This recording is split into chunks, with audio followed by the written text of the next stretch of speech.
انا عايز اعرف ايه اللي يخليني انا ابقى ناجح قوي في المكان بتاعي ده وما افتحش لحد دلوقتي سلسلة مطاعم جامدة باسمي، إمم. وانت طباخ ماهر وشاطر وتعرف كنت خايف من تحط السؤال ده يا هيما. وتحط وتعرف تحط ريسبيز لكل مطاعم لمطاعم كتير، فهتعمل مضبوط، لنفسك. مضبوط. ازاي انت في الشغلانة ما وما عملتش مطعم، فكرتش؟ يعني ممكن تشرح لي؟ هاشرح لك.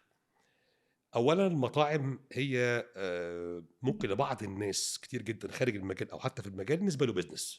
ماشي. تمام. فأنا هاجيب شيف، هاجيب شركة، هاجيب حد يمسك لي الإدارة، مم. وأكون مثلًا في مطعم فلان فعجبني الأكل جِبت الشيف وأنا راجع أو ضبطت حد زيادة وجِبت شيف، المهم هاقوّم المكان هيشتغل، ده business موجود. ماشي. أنا ما أقدرش أعمل كده، ليه؟ عشان أنا راجل أولًا شيف، مم. ثانيًا الحمد لله معروف، ايوه. فاللي هييجي لعلاء هييجي لعلاء ليه؟ مم. عشان يشوف علاء وياكل من إيد علاء، طبعا. مش إن أنا أكون اسم علاء محطوط على المحل مم. وعلاء مش موجود. لا عادي، ليه؟ لأ، مش الناس عادي. بتروح للراجل اللي هو نصرت ده اللي هو حلو، وبتروح له، هو مش موجود. بس ده حلو. حتة لحمة.